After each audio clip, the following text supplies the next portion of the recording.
জিলহজের প্রথম 10 দিনের আমল, ইবাদত, নেকামল, ভালো কাজ, এটা আল্লাহর কাছে এত প্রিয়, অন্য কোন সময়ের আমল ইবাদত, অন্য কোন দিনের আমল ইবাদত আল্লাহর কাছে এত প্রিয় না। জিলহজের প্রথম দশকের এত মর্যাদা কেন বেশি ভাই? ইসলামের যে মৌলিক ইবাদতগুলো আছে প্রায় সব মেইন সব ইবাদতগুলোর সমাহার এই দশকে আপনি খুঁজে পাবেন, এমনকি রমজানেও পাবেন না সব। এই দশক যে মর্যাদার দশক যায়, ফজিলতের দশক যায়, ইবাদতের দশক যায়, জিকিরের দশক যায়, তাকবীরের দশক যায়, নফল রোজার দশক যায়, ধারণাই নাই আমাদের। রমজানের পরে ইবাদতের সবচেয়ে বড় বৃহত্তম ইবাদতের মৌসুম হলো কোনটা? জিলহজের প্রথম 10টা দিন। কি করব আমরা কোরআন এবং হাদিসের আলোকে 11টি আমলের কথা বলতে পারি। এই 11টি আমল এই দশকের জন্য খাস, স্পেশাল। নাম্বার 1 নম্বর এই দশকের আমল হলো বেশি বেশি আল্লাহর জিকির করা। কি করা? বেশি বেশি আল্লাহর জিকির করা। কারণ কোরআনে কারিমের সূরা তাওবাতে আল্লাহ রাব্বুল আলামিন এই দশককে ইঙ্গিত করে বলেছেন যে তোমরা আল্লাহ তাআলার জিকির করো ফি আইয়ামিম মাদুদাত, নির্দিষ্ট দিনসমূহে, নির্ধারিত দিনগুলোতে তোমরা আল্লাহর জিকিরে মাশগুল থাকো। এখানে আল্লাহর জিকির যে নির্দিষ্ট দিনগুলোতে রাখার কথা বলা হয়েছে, সেই আয়াতের ব্যাখ্যা আবারও তাফসীর ইবনে কাসিরে এবং ইবনে আব্বাস রাদিয়াল্লাহু তাআলা সহ আরো অন্যান্য মুফাসসিরদের থেকে বর্ণিত হয়েছে যে নির্দিষ্ট দিন বলতে জিলহজের প্রথম 10 দিনকে আল্লাহ তাআলা মিন করেছেন। এই 10 দিনই তোমরা আল্লাহর জিকিরে বেশি বেশি করে আল্লাহ তাআলা জিকির করো।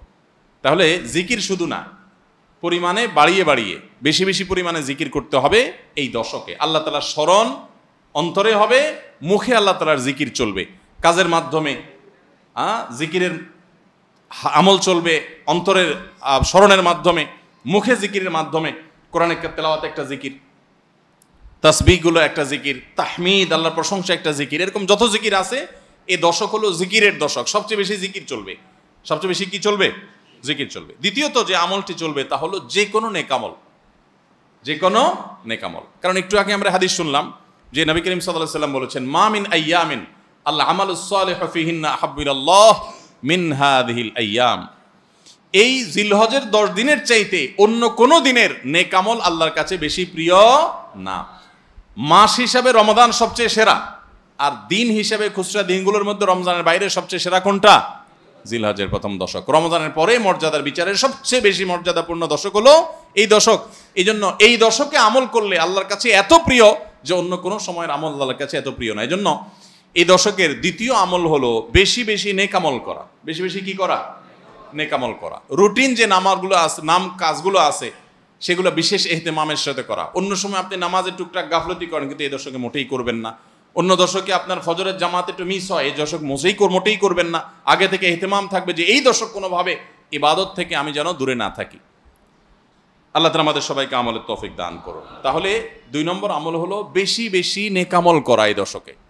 রুটিন নেকামলগুলো যেগুলো সবসময় করতে হয় এগুলোকে বিশেষ ইহতিমামের সাথে করা, আর আরো নফল আমল বাড়িয়ে বাড়িয়ে করা। আপনি অন্য সময় কোরআন তেলাওয়াত খুব বেশি করতে পারেন না, এই দশকে কোনো অবস্থাতে ছাড়বেন না।